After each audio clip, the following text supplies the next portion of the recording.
Supreme court को supreme कोठा कह के बुलाया गया। क्या सुप्रीम कोर्ट राष्ट्रपति से ऊपर है? पहले ही दिन उन्होंने मोदी सरकार को लताड़ा है। जनता को मुफ्त की राशन के बजाय उन्हें मुफ्त में नौकरियां देनी चाहिए, रोजगार देनी चाहिए, प्रवासियों को रोजगार दिया जाए और नौकरियां दिया जाए। नमस्कार, प्रणाम, मैं गुड्डू चैन कुरियर रियल न्यूज में रियल बातों के साथ। दोस्तों, हमारे भारत के 52 यानी 52वें न्यायमूर्ति न्यायाधीश बने हैं BR गवई। जी हाँ दोस्तों, इनका पूरा नाम है बृजभूषण रामचंद्र गवई। बृजभूषण रामचंद्र गवई ने शपथ लिया और शपथ लेते ही सबसे पहले केंद्र सरकार को लताड़ा है।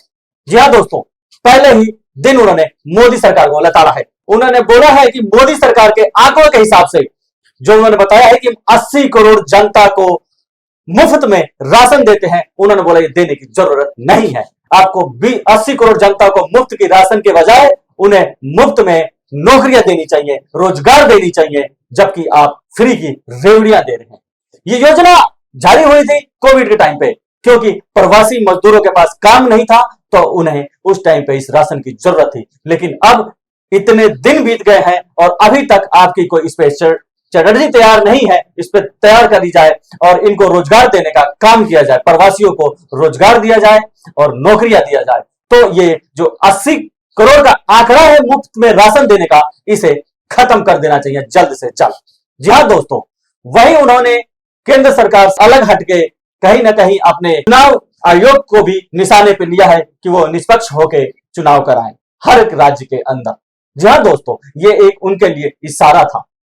फिर उन्होंने कहा कि चाहे वो राज्यपाल हो चाहे वो राष्ट्रपति हो, इनकी एक सीमा तय होनी चाहिए। कोई भी योजना लागू हो उस पे उनके आदेश अनुसार सीमा तय होनी चाहिए, क्योंकि वो ड्राफ्ट में पड़ा रहता है, जबकि उसमें 3 महीने की सीमा तय करी गई थी। इस पे द्रौपदी मुर्मू ने 14 सवालों की लिस्ट सुप्रीम कोर्ट को भेज दिया। उस सवालों में यह भी था, क्या सुप्रीम कोर्ट राष्ट्रपति से ऊपर है या राज्यपाल से ऊपर है, या सुप्रीम कोर्ट हमें आदेश देगा कि हमें कैसे काम करना है। वही हमारे CJI जो है BR गवई, उन्होंने कहा कि नहीं, मैं किसी पद के लिए नहीं आया हूं, केंद्र सरकार मुझे खरीदने की कोशिश ना करे, मुझे गवर्नर नहीं बनना है, मैं संविधान की रक्षा के लिए आया हूं।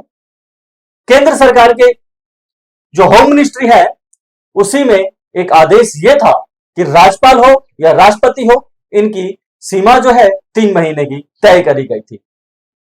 किसी भी योजना के हस्ताक्षर करने के लिए, लागू करने के लिए उनकी सीमा 3 महीने की तय करी गई थी, जो कि आप लोग भूल चुके हैं। बस उसी सीमा को मैं याद दिलाने की कोशिश कर रहा हूं, उसी के साथ चल रहा हूं। यह कोई मेरा बनाया हुआ नहीं है, यह मैंने केंद्र सरकार की गाइडलाइंस ली है। वही BR गवई के ये लोग जैसे ही वो महाराष्ट्र अपने होम टाउन पहुंचते हैं, उनका विरोध शुरू होता है, क्योंकि महाराष्ट्र में बीजेपी की सरकार है। तो सुप्रीम कोर्ट को सुप्रीम कोठा कह के बुलाया गया है। यह बड़े ही शर्म की बात है कि भारत देश के अंदर ऐसी बातें हो रही है, क्योंकि मामला उलट हुआ है। पक्ष पे सवाल उठा है, विपक्ष पे तो सवाल उठता ही रहा है, लेकिन इस बार पक्ष पे सवाल उठा है। कहीं ना कहीं राहुल गांधी भी चुनाव आयोग को कई बार ये कंप्लेन कर चुके हैं कि जो चुनाव हो निष्पक्ष होनी चाहिए, जो कि नहीं होता है।